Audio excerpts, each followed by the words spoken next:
صدیوں پرانی بات ہے، اس زمین پر ایک ایسا بھی بادشاہ گزرا ہے جس کے عدل کے چرچے زبان زد عام و خاص تھے۔ آج ہم آپ کو جو قصہ سنانے لگے ہیں یہ ان کہانیوں میں سے ایک ہے جن سے انسان کی پوری زندگی بدل جاتی ہے۔ یہ کہانی ہے نوشیروان عادل کے عدل کی، ایسے بادشاہ کی جو اپنے انصاف کی وجہ سے صدیوں تک مثال بنا رہا۔ کہتے ہیں کہ اس کے دور میں عدل و انصاف اتنا مضبوط تھا کہ اگر جنگل میں شیر اور بکری ایک ساتھ پانی پیتے نظر آتے تو کوئی حیران نہ ہوتا۔ ایسے بادشاہ کی نیت کتنی صاف رہی ہوگی۔ لیکن آج کی کہانی بتائے گی کہ بہترین انسان بھی کبھی کبھار دل میں لالچ کا ایک لمحہ لا سکتے ہیں۔ آپ کو بتاتا چلوں کہ یہ وہ بادشاہ ہے جس کے عدل کے چرچے اس زمانے میں بھی ہوا کرتے تھے جس زمانے میں حضرت عمر فاروق رضی اللہ عنہ کی حکومت تھی۔ کہتے ہیں کہ حضرت عمر فاروق رضی اللہ عنہ کے دور میں نوشیروان کے عدل پسندی کے قصے بہت مشہور تھے۔ امیر المؤمنین حضرت عمر رضی اللہ عنہ اکثر اسے عدل کی اعلیٰ مثال کے طور پر پیش کرتے تھے۔ صحابہ بیان کرتے ہیں کہ حضرت عمر رضی اللہ عنہ نے فرمایا نوشیروان عادل تھا، اسی بنا پر اس کی حکومت باقی رہی، اور بہت سے لوگ ظالم تھے اس لیے وہ ہلاک کیے گئے۔ ایک اور قول منسوب ہے جو بہت ہی مشہور ہے، عدل و انصاف ایسی چیز ہے کہ اگر کافر بھی کرے تو اللہ اس کی سلطنت کو قائم رکھتا ہے، اور ظلم ایسی چیز ہے کہ اگر مسلمان بھی کرے تو اللہ اس کی حکومت چھین لیتا ہے۔ یہ قول نوشیروان کے عدل کے حوالے سے کہا جاتا تھا۔ ایک دن نوشیروان بادشاہ کو شکار پر جانے کا شوق ہوا۔ اس نے اپنے وزیروں اور درباریوں کے سامنے اپنی خواہش بیان کی۔ بادشاہ کی خواہش کیا تھی؟ سب نے فوراً سر جھکا کر ہاں کر دی۔ بس پھر کیا تھا؟ پورا شاہی قافلہ تیار ہوا اور شکار کے لیے روانہ ہو گیا۔ جنگل میں داخل ہوتے ہی بادشاہ کے دل میں بڑی خوشی تھی، لیکن عجیب بات یہ ہوئی کہ پورے دن میں ایک بھی جانور نظر نہ آیا۔ لگتا تھا جیسے سب کو خبر ہو گئی ہو کہ بادشاہ آیا ہے، اس لیے جانور کہیں اور جا چھپے۔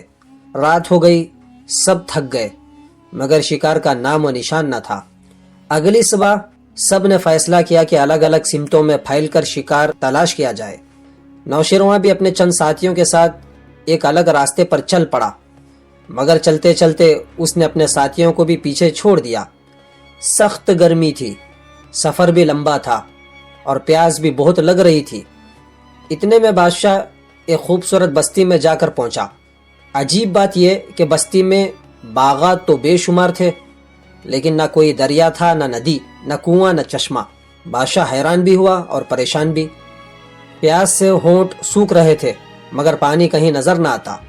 اچانک اس نے سڑک کنارے کھیلتے ہوئے بچوں کا ایک گروہ دیکھا۔ اس نے ہاتھ ہلا کر انہیں بلایا۔ بچوں میں ایک لڑکی کچھ زیادہ ہی سمجھدار نظر آئی۔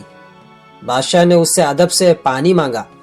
لڑکی بھاگتی ہوئی گھر گئی اور کچھ دیر بعد پھل کے رس سے بھرا ہوا گلاس لے آئی۔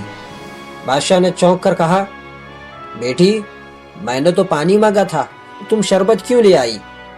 لڑکی ادب سے بولی، حضور، یہ شربت نہیں، ہمارے گھر کے باغ میں جو پھل لگے ہیں یہ انہی کا رس ہے۔ ماں نے تازہ پھل توڑ کر رس نچوڑا اور مجھے دے دیا۔ بادشاہ نے رس پیا، میٹھا، ٹھنڈا اور بے حد لذت بھرا۔ اس نے سوچا کتنا زبردست پھل ہے، دنیا میں کہیں ایسا رس نہیں چکھا۔ اس نے لڑکی سے ایک اور گلاس کی فرمائش کی۔ لڑکی گلاس لینے اندر گئی، اسی وقت بادشاہ کے دل میں غلط خیال آیا۔ اتنے بہترین پھل، کیوں نہ ان سارے باغات کو سرکاری ملکیت بنا لیا جائے؟ اس کے ذریعے سے ہمارے خزانے میں بہت زیادہ اضافہ ہو جائے گا۔ یہ دل کی نیت بدلی ہی تھی کہ لڑکی واپس آ گئی، مگر اس بار وہ اداس تھی اور گلاس میں صرف آدھا رس تھا۔ وہ بولی، پتہ نہیں کیا ہوا، پھلوں میں رس ہی کم ہو گیا ہے، بڑی مشکل سے آدھا گلاس نکلا ہے۔ شاید ہمارے بادشاہ کی نیت خراب ہوئی ہے۔ یہ سن کر بادشاہ کا دل کانپ اٹھا، جیسے کسی نے اندر تک چھرا چلا دیا ہو۔ کیا واقعی میری نیت بدلتے ہی پھلوں نے اپنا رس کھو دیا؟ بادشاہ سوچنے لگا۔ اس نے لڑکی سے کہا، بیٹی، ایک بار اور کوشش کرو، شاید رس آ جائے۔ لڑکی پھر اندر چلی گئی۔ بچی کے جاتے ہی بادشاہ نے فوراً اپنے دل پر ہاتھ رکھ کر توبہ کی اور اپنے آپ سے کہا، نوشیروان، کیسی لالچ! یہ باغات ان لوگوں کی محنت سے ہے، بستی والوں کا رزق چھین کر تجھے کیا ملے گا؟ نیت صاف کرو۔ جیسے ہی دل کی نیت بدلی، اندر سے سکون اتر آیا۔ اسی لمحے لڑکی واپس آئی، ہنستی مسکراتی، اس کے ہاتھ میں پورا بھرا ہوا گلاس تھا۔ وہ خوشی سے بولی، شکر ہے، ہمارے بادشاہ کی نیت پھر ٹھیک ہو گئی، پھلوں میں دوبارہ رس بھر آیا۔ اب تو بادشاہ پر حقیقت پوری طرح کھل گئی۔ اس نے لڑکی کے ہاتھ سے گلاس لے کر رس پیا اور دل سے مسکرا کر کہا، بیٹی تمہیں معلوم ہے کہ میں کون ہوں؟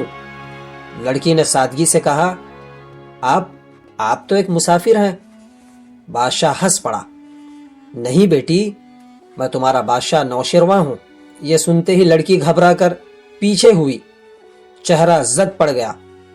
بادشاہ نے اسے ڈرایا نہیں بلکہ محبت سے کہا، ڈرو نہیں، تم نے سچ کہا، اور سچ ہمت والوں کی پہچان ہے۔ ملک کا نظام اس کے بادشاہ کی نیت پر چلتا ہے۔ نیک نیتی ہو تو رزق بڑھتا ہے، بد نیتی ہو تو برکت اٹھ جاتی ہے۔ یہ کہہ کر بادشاہ نے اسے انعام دیا، گھوڑے کو ایڑ لگائی اور بستی سے روانہ ہو گیا۔ کھیلتے ہوئے بچے کچھ دیر تک اس لڑکی کو حیرت سے دیکھتے رہ گئے اور یہ کہانی ہمیشہ کے لیے ان کے دل پر نقش ہو گئی۔ دوستو، اس کہانی سے ہمیں یہ سبق ملتا ہے کہ نیت میں برکت ہے، نیت میں طاقت ہے۔ اگر نیت اچھی ہو تو بے شمار رزق ملتا ہے، اور نیت خراب ہو جائے تو ہاتھ میں موجود چیز بھی کم پڑ جاتی ہے۔ اور ہاں، آپ کو بتاتا چلوں، یہ عدل انصاف سے زمین کو بھرنے والا بادشاہ، جس کی تعریف امیر المؤمنین حضرت عمر فاروق رضی اللہ عنہ نے بھی کی، کہتے ہیں کہ نوشرواں اپنے عدل پسندی اور انصاف کی وجہ سے پوری دنیا میں مشہور تھا۔ اسی وجہ سے اسے نوشرواں عادل کہا جاتا ہے۔ نوشرواں نے ساسانی سلطنت پر حکومت کی، جو زمانے میں دنیا کی سب سے بڑی طاقتوں میں سے ایک تھی۔ اس کی سلطنت میں شامل علاقے ایران، عراق، آذربائیجان، تاجکستان، افغانستان کے کئی علاقے، شام اور اناطولیہ کے کچھ حصے، ایک مضبوط وسیع تہذیب یافتہ ریاست کا وہ اہم بادشاہ مانا جاتا تھا۔ دوستو، اس کہانی میں آپ نے دیکھا کہ نیت اچھی ہو تو اللہ تعالیٰ برکت دیتا ہے، اور نیت خراب ہو جائے تو نعمتیں کم ہونے لگتی ہے۔ اور ہاں دوستو، ایک بات ہمیشہ یاد رکھیے، حکمراں کی نیت پوری رعایا پر اثر ڈالتی ہے، اور اللہ دلوں کے راز جانتا ہے۔ دوسروں کا حق چھیننے کا خیال بھی برکت اٹھا دیتا ہے۔ دوستو، آپ کو یہ کہانی کیسی لگی کمنٹ کے ذریعے ہمیں ضرور بتائیے، اور ہمیشہ اس بات کا خیال رکھیے کہ اپنی نیتوں کو صاف رکھیے۔ کہتے ہیں کہ نیتیں صاف ہو تو نعمتوں میں اضافہ ہوتا ہے۔